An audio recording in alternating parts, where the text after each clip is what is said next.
¿Cómo sobrevivir a la muerte de un hijo y cómo afrontar el diagnóstico de una enfermedad rara para este? Nuestra invitada de hoy, una persona que pretende seguir trabajando para mejorar la investigación y también para apoyar a padres y madres afectados por enfermedades raras. Hoy, en Mejor Hablando, Virginia Oya.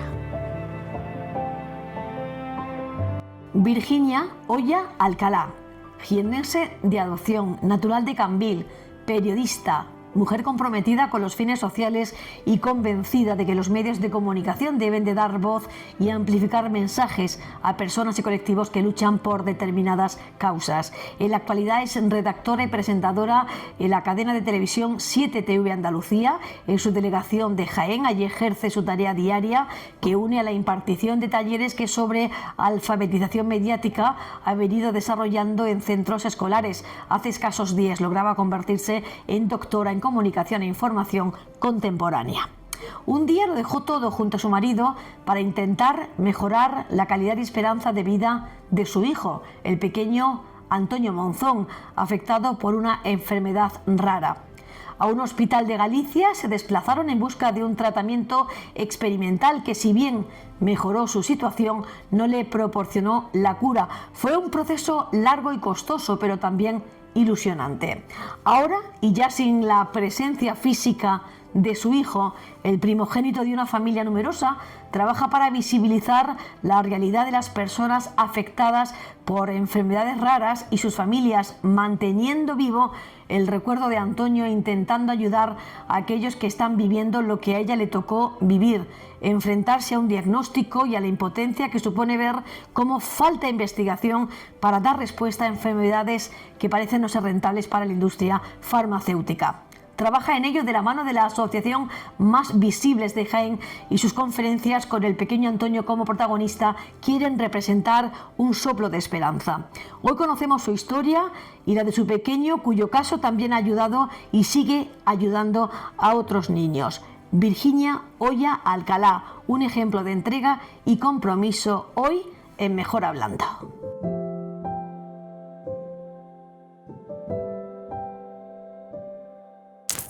Virginia Oya, ¿qué tal? Buenas noches. Muy buenas noches, Victoria. ¿Cómo estás? Pues bien, un poco rara, porque como decía Liébana, no es lo mismo estar en el otro lado, ¿no? Pero bueno, bien, estoy bien, tranquila. Porque Virginia Oya es una periodista, buena periodista, y además dentro de poco doctorada, ¿no? Pues sí, me queda poco para tener el doctorado. Me ha costado mucho trabajo, mucho tiempo, porque durante esos años, ahora te iré contando, he tenido situaciones muy complicadas, muy difíciles, pero bueno, parece ser que mi padre me decía que va a dar lugar a que me pase algo, a que me muera y no te vea con el doctorado. Bueno, pues me va a ver, si Dios quiere y no pasa nada, me va a ver con mi doctorado. Cuéntanos por dónde has centrado, en qué has centrado tu trabajo, en qué área de conocimiento, en qué tema. Pues lo he centrado en la alfabetización mediática, porque cuando yo empecé era un tema del que ya se hablaba, del que se querían tomar medidas, ya incluso había legislaciones que recogían el tema, ¿no? Para que la sociedad aprenda a utilizar los medios de comunicación, aprenda a tener una capacidad crítica. Comenzaba también el tema de las fake news, el tema de la desinformación, y ese tema ha ido ganando actualidad. Bueno, ya lo estamos viendo, incluso ligado a... Yo termino la tesis haciendo referencia a la inteligencia artificial y bueno, es un asunto complicado, porque sí que es verdad que aunque hay ganas, ¿no? Y hay gente que está trabajando por ello, pero desde las instituciones, desde la administración, incluso de la propia legislación, no termina de encuadrar en sí el tema. Así que bueno, digo que con esta tesis podría seguir con diferentes ramas, podría hacer otras 3 o 4 tesis por el tema de inteligencia artificial y desinformación y todo eso, ahondando, ¿no? En esos temas. Y bueno, un poco eso es en líneas generales lo que yo he hecho. Pero hoy estamos aquí para hablar de otra cosa, de enfermedades raras, de una experiencia vital para ti, del pequeño Antonio, que se nos fue con 15 años, y de una forma de vida que, aparte de ligada al periodismo, has querido también orientar, sobre todo a favorecer la investigación para las enfermedades raras, a que tu testimonio, lejos de que sea para ti algo tan doloroso recordar la vida de tu hijo que murió con 15 años con una enfermedad rara, que ahora hablaremos de eso, pero aparte de ese dolor, también de alguna manera servir de ejemplo o de ánimo o de aliento para otros padres que estén en esta situación como tú, ¿no? Sí, yo de alguna manera ese dolor lo he convertido o lo he querido canalizar a través de intentar ayudar pues, a otra gente, a otras familias que puedan estar en mi situación y hacer ver que se puede ser feliz viviendo con una enfermedad rara o con una persona que padezca una enfermedad rara, que se puede disfrutar de la persona, que se puede disfrutar de la vida, pero que se puede disfrutar a niveles que no nos imaginamos. Porque es verdad que muchas veces vivimos dentro de lo cotidiano, en la rapidez, dándole importancia a cosas que no la tienen, y cuando te llega una cosa así es que te para la vida del todo y dices, tengo que pensar en esto y en cómo voy a abordarlo, cómo voy a disfrutar de mi hijo precisamente, y así lo tuve que hacer con 21 años, cuando vino Antonio. Era muy joven y nunca una madre, por años que tengas, una madre o un padre está preparada para una noticia de estas características. ¿Cómo fue el momento en el que te dicen Antonio tiene una enfermedad rara? Pues fue largo porque en el propio embarazo ya se veía que algo no iba bien, pero no sabían explicarme por qué. Simplemente me dijeron, bueno, vamos a ver cuando el niño nazca, a lo mejor puede ser algún problema de alimentación, que no le llegue bien la alimentación, tal. Entonces el niño nació, pero nació antes de tiempo, nació con muy bajo peso, nació con 1,3 kg, era un conejillo, y con unos rasgos peculiares, la cabeza acorde a su tiempo, pero el cuerpo no, como muy pequeñito, hipotonía, le costaba tragar. Entonces me decían, bueno, puede ser problema de que el niño tenga un pequeño retraso psicomotor, pero del problema que haya tenido en el vientre, y que esto pues salga hacia adelante, vamos viendo la evolución, pero bueno, había médicos aquí en Jaén, que hay médicos muy buenos, una neuropediatra con la que dimos, que ha sido la que nos ha guiado también en todo este camino, que ella siempre sospechó que era un síndrome, una enfermedad rara, que algo había. Claro, en principio las pruebas comunes, como si dijeran, no, pues resonancias, ecografías cerebrales, todo ese tipo de pruebas salían normales, porque una enfermedad rara es complicado, tienes que ir al sitio, ¿no? Donde, en este caso, el diagnóstico tardó 3 años. Con 3 años supimos que la enfermedad que Antonio tenía, que era una leucodistrofia, se llama la enfermedad de Pelizaeus-Merzbacher. O sea, imagínate cuando nos dicen con 20 y pico años, pues que tu hijo tiene enfermedad de Pelizaeus-Merzbacher, que no sabes ni cómo se pronuncia, no sabes lo que es, no sabes. Ya te va haciendo una idea, porque ya te van dando, ¿no?, algunos tiros, te van diciendo puede ir por aquí la cosa, tú vas mirando información, tú vas viendo. Y te puedo decir que al final dices, bueno, es malo, pero no es tan malo como podría ser. Podría ser peor. Y bueno, pues nada, nosotros es verdad que Antonio siempre lo hemos tratado desde que nació, pues dentro de su situación, pues con toda la normalidad del mundo. Lo hemos llevado a todos sitios, no lo hemos escondido para nada, vamos, eso ni se nos hubiera pasado por la cabeza. Incluso había algún médico que me decía que parecía que tenía un muñeco entre mis brazos, porque yo era cariñosa con él, era mi hijo, que no sé qué pensaran que hiciera con él, ¿no? Pero claro, al estar enfermo era como que yo debería de tratarlo de otra manera, o mi actitud debería de ser otra, o hundirme a lo mejor en el sufrimiento y morirme porque mi hijo tenía eso. Pero nosotros no, nosotros nos unimos, nos hicimos una piña y dijimos, Antonio tiene que salir adelante, nosotros tenemos que darle calidad de vida, tenemos que acudir a donde tengamos que acudir, y así lo hemos hecho siempre. Virginia, ¿y dónde se acude cuando te dicen es una enfermedad rara, se sabe poco de ella, no se ha investigado lo suficiente? La esperanza de vida es corta, ¿no? ¿Qué esperanza de vida os dieron? Bueno, a mí me han dicho de todo. A mí me han dicho que Antonio no llegaba a los 3 años, luego me dijeron que no pasaría la primera infancia, y Antonio estuvo conmigo casi 16 años.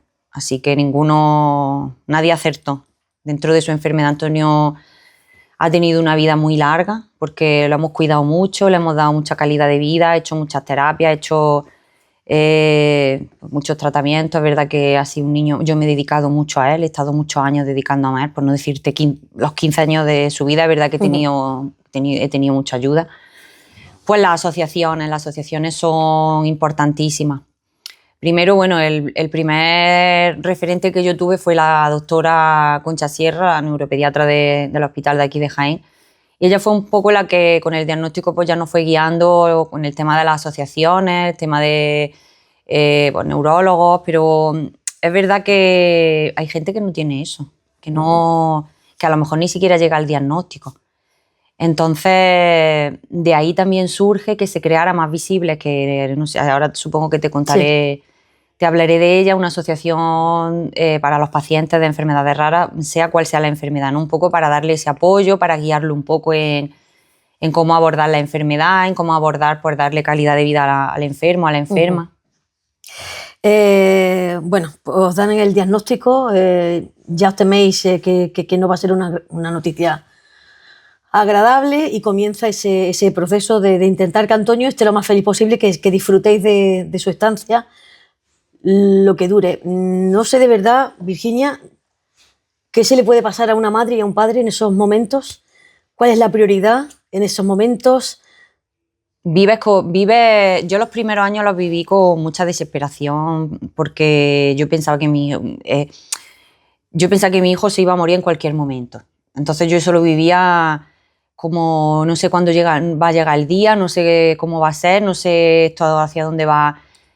Luego vas viendo que el niño en cierto modo va mejorando con los cuidados paliativos, entre comillas, porque bueno, no llegan a ser cuidados paliativos, sino terapias, pues logopeda, fisio, luego ya más adelante fisioterapia respiratoria, pues mucha estimulación.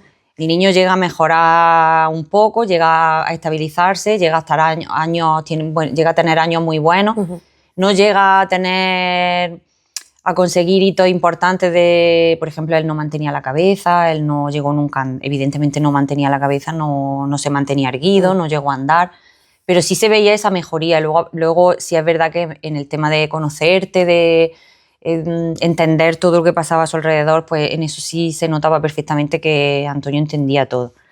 Entonces los primeros años los vivía con eso, con mucha desesperación, pensando cuándo llega el momento, qué va a pasar, hasta que yo ya dije, yo no puedo vivir así, yo que no puedo estar pensando que va a pasar algo malo, pero fueron muchos años los que yo...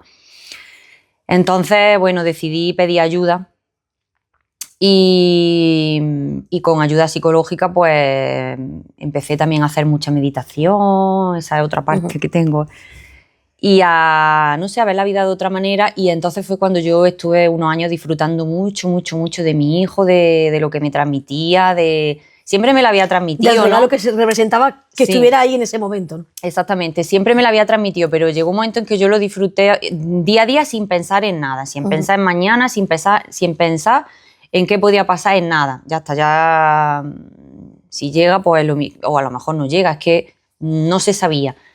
Y los últimos años los viví con mucha tranquilidad, con más tranquilidad. ¿Cómo era Antonio? Bueno, ¿qué te digo de Antonio? Cualquiera que lo conociera, era la alegría, la felicidad, la bondad en persona. Ese niño nunca sabía lo que ha sido lo malo, un ángel. Es que yo digo que era un ángel, que es un ángel, porque yo lo tengo muy presente siempre, siempre hablo de él en presente porque sé que está conmigo y me guía, y siempre digo, Antonio, llévame donde me tengas que llevar, y yo voy siguiendo el camino que me va marcando un poco. Muy alegre, muy feliz, muy agradecido, también travieso, porque le gustaba mucho una trastada cuando escuchaba cualquier cosa que pasaba a su alrededor, que te tropezaba o yo qué sé, o que se meaba de risa. Era muy listo, dentro de su muy listo, muy vivo, muy así, no sé, muy ángel, con mucho ángel, un niño muy feliz, muy alegre. ¿Cómo vivían esta situación sus hermanos menores? Pues lo han vivido, su hermano, el mediano, cuando Antonio falleció tenía 4 años, o sea, ha sido el que más la ha conocido, porque el pequeño tenía 1 año. Y evidentemente no lo recuerda, pero lo tiene presente. Él habla de su hermano, sabe que es su hermano, porque bueno, yo tengo mi casa llena de fotos de mi Antonio, de la familia, de todo. Y el hermano, pues bueno, lo vivió con mucha naturalidad, porque Antonio pues formaba parte de su día a día, ¿no? Lo cuidábamos, él lo cuidaba también, y lo recuerda mucho, me pregunta mucho, me dice, cuéntame cosas de Antonio. Mamá, ¿te acuerdas cuando Antonio tal? ¿O te acuerdas cuando, yo qué sé, Antonio se reía por esto? A pesar de tener 4 años, cuando pasó, se acuerda muchísimo de su hermano. Y luego, bueno, hablando siempre de su hermano. ¿Sabes que tengo un hermano que se llama Antonio, que es mayor y que lo recuerdan, vamos, y lo tienen muy presente? Decía antes, Virginia, que lejos de intentar, no sé, nunca se puede tapar porque se forma parte de algo, un trozo de ti, pero decides ser proactiva en este sentido, es decir, voy a intentar ayudar y que mi testimonio y mi vivencia sirva de inspiración y de ayuda quizá para otras familias. Con la asociación Más Visibles desde Jaén se están consiguiendo cosas muy importantes dentro de la investigación, ¿no? Uh-huh. ¿Qué importancia tiene la investigación también, obviamente, en el tema de las enfermedades raras? Bueno, la investigación es que es básica, porque es el primer paso de poder llegar a un tratamiento o incluso a una cura de la enfermedad. Es verdad que la enfermedad de Antonio, pues en casi 19 años, porque Antonio cumple 19 años en abril, no se ha avanzado prácticamente nada. Hay pocos enfermos, entonces la investigación, entre comillas, como quien dice, no es rentable. Pero bueno, es verdad que hay investigadores muy dispuestos que al final pues llegan a sitios donde nunca hubiera imaginado. Además, vengo de un fin de semana de haber estado precisamente en una de estas jornadas con la asociación, con Más Visibles, rodeada de investigadores, de gente que trabaja por las enfermedades raras, y bueno, he conocido a mucha gente que dedica su tiempo a eso, ¿no? A intentar dar una solución a los pacientes, a las familias, y que está sacando pues cura, si no cura, parar por lo menos la enfermedad. Terapia génica es también muy importante, también hay avance en ese sentido en enfermedades parecidas a la de Antonio. En la rama de leucodistrofia, bueno, pues hay diferentes nombres, cada una pues con unos síntomas, afectan a proteínas o afectan a diferentes historias, y en algunas pues ya es posible la terapia génica y se está haciendo con éxito, en otras no tanto, pero en algunas sí se está haciendo ya con éxito, entonces la investigación es fundamental. Has dicho antes una frase que es real, pero es dolorosa, especialmente.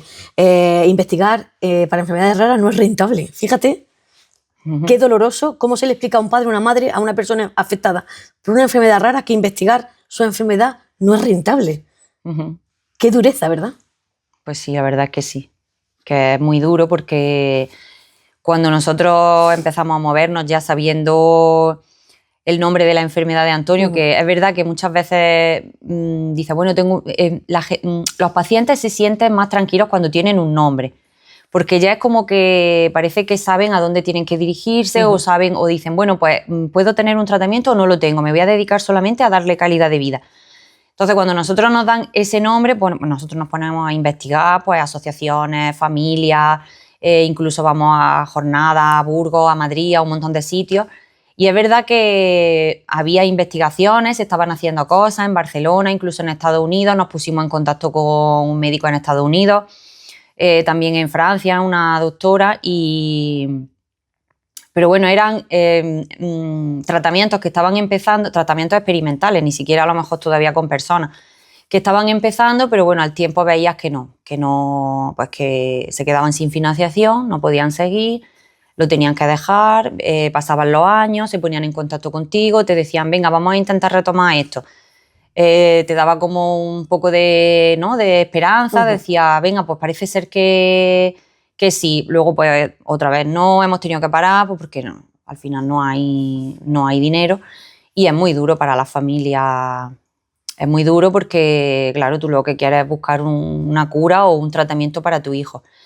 Nosotros llegó un momento en el que paramos de buscar, porque es verdad que veíamos que, bueno, no parar de buscar, sino un poco también decir, venga, la tranquilidad de Antonio, porque Antonio ya llegó un momento también en que estaba más cansado, con los paseos se cansaba, con los tratamientos se cansaba, cuando ya eran más largos, entonces dijimos, vamos a parar un poco de esto, vamos a estar en contacto con la asociación, con lo que haya, por si hay alguna cosa que nosotros podamos, pero vamos a vivir la vida tranquilamente, vamos a disfrutar de él, vamos a no cansarlo, o sea, que sea feliz, y ya está. Y al final decidimos hacerlo así, y yo creo que lo hicimos bien, porque yo a mi hijo siempre lo he visto feliz. En ningún momento lo he visto pasarlo mal, no lo he visto pasar dolor. Creo que dentro de su enfermedad, fíjate lo que te voy a decir, que también va a sonar fuerte o duro, que dentro de su enfermedad, el final de su vida ha sido relativamente bueno, porque es una enfermedad degenerativa que al final te va desgastando hasta que te provoca la muerte.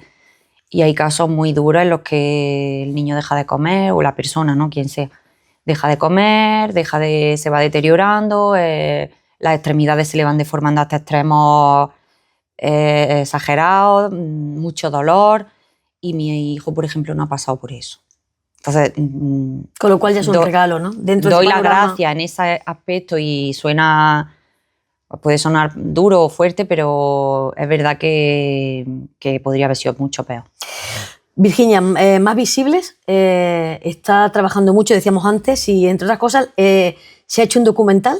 Y bueno, se estaba de alguna manera reclamando las pruebas del talón, que son las que se le hacen a los recién nacidos, que pueden ser muy, muy positivas en cuanto a alertar ya a los médicos y a los padres de que puede haber algún problema que puede atajarse desde pequeños, ¿no?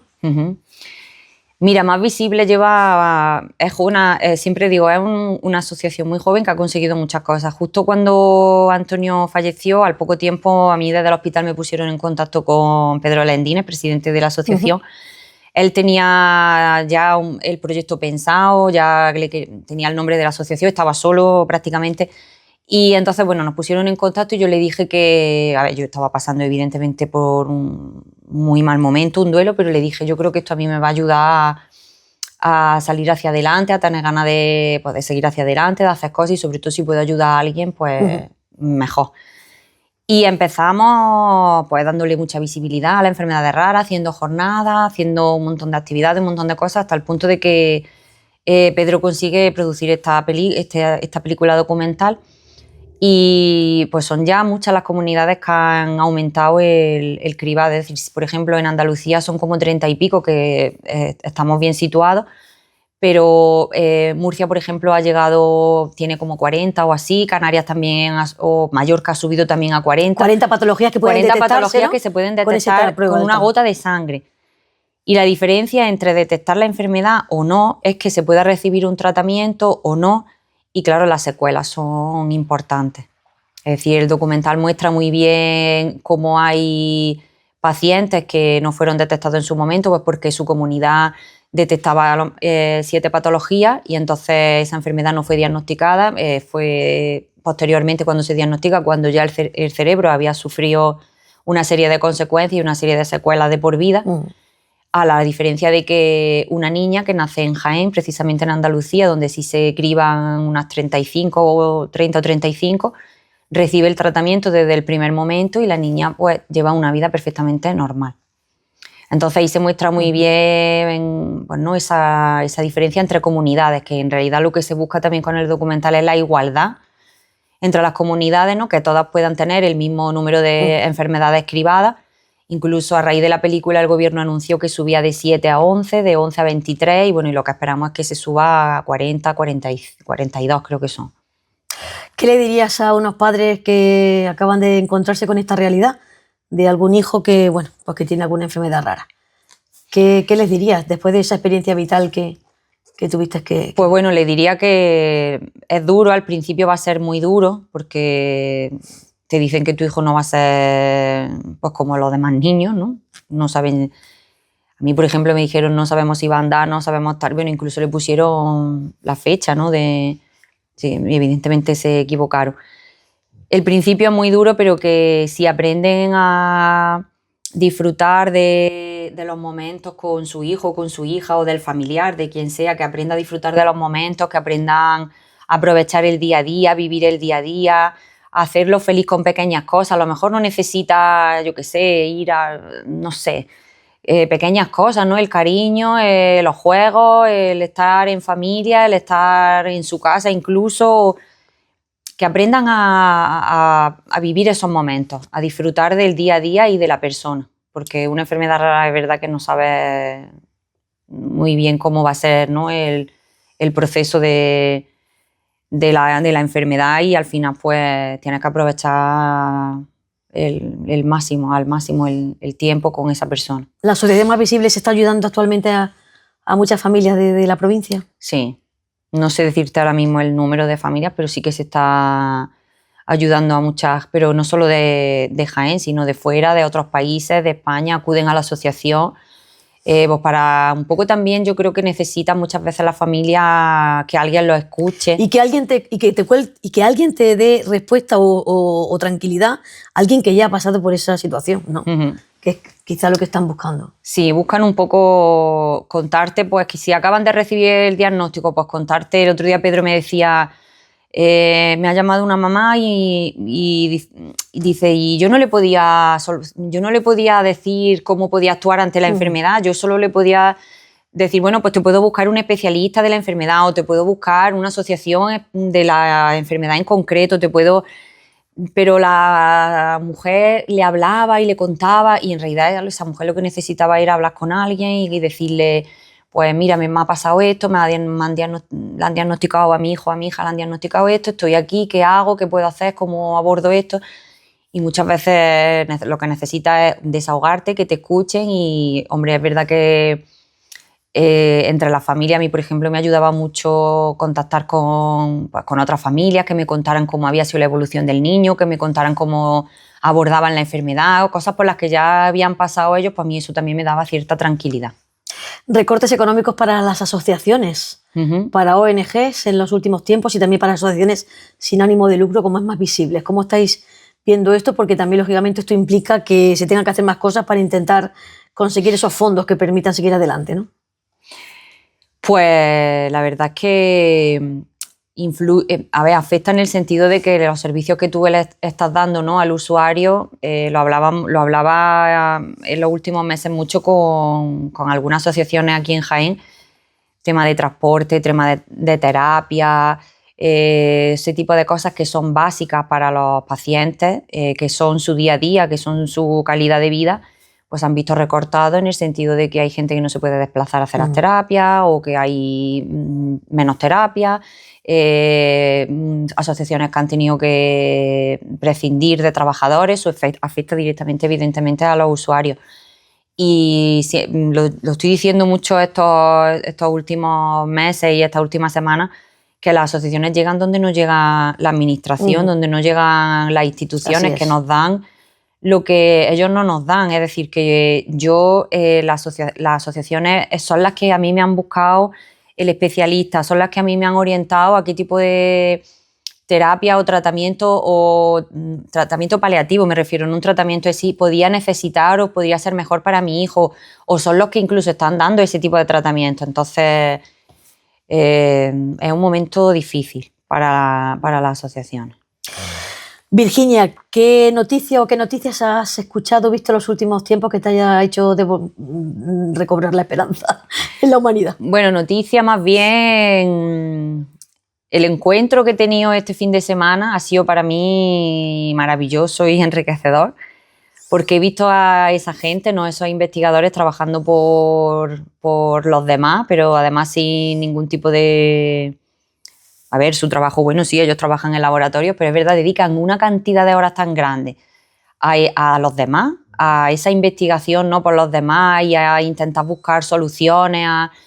Pues bueno, allí en este congreso pues tuve la ocasión de conocer a una doctora que ha conseguido poner un tratamiento a una serie de niños y esos niños pues están andando, han ganado mucho en el desarrollo psicomotor. Además conocí a uno de ellos y para mí eso fue, no sé, me llena muchísimo esas cosas. Eso me llenó muchísimo porque es como si viera, no lo he podido ver en mi hijo, pero ahora lo veo, por ejemplo, en este niño y de verdad lo digo, que es como si lo estuviera viendo en mi entorno. Qué importante tiene la investigación. Yo creo que la sociedad tendría que ponerle una alfombra roja, ¿eh? y que debería de haber dinero para todo tipo de investigaciones. Hay que ver cuando hay crisis, cuando es lo que se recorta, la investigación. Fíjate qué paradoja, ¿verdad? Cuando es algo que en cualquier momento todos podemos necesitar. Bueno, eso es lo que te ha devuelto la esperanza y lo que te la quita. Lo que me la quita es personas como Donald Trump, por ejemplo. sin ningún tipo de empatía por el género humano, solo con esa ansia de poder, de dinero, sin pensar sin tener empatía. Eso es lo que me la quita. Bueno, tenemos aquí una costumbre que es que guardamos unas preguntas. La entrevistada de antes, que ha sido la humorista y monologuista Eva Ike, dejaba esta pregunta para ti.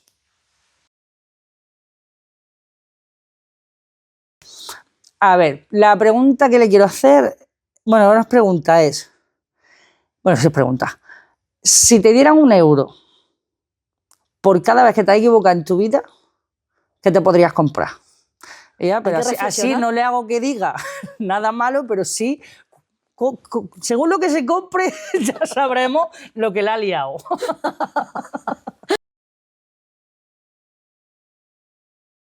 Bueno, Virginia, clara la pregunta. ¿Qué te comprarías? ¿Qué podrías comprarte? No creo que me comprara algo muy caro, ¿eh? No te puedo decir que he sido traviesa más bien, de adolescente pero creo que no tengo maldad. ¿Nos quedamos en qué nos quedamos? ¿Una Coca-Cola? ¿En un refresco? A lo mejor más de una Coca-Cola, varias. Bueno, pues es el momento de dejar tu pregunta para nuestro próximo invitado. Bueno, yo le preguntaría que no sé quién será ni de qué sector, pero desde su sector, cómo podría contribuir a que Jaén sea una ciudad más posicionada, más potente. No sé, cómo podría influir de alguna manera. Vale.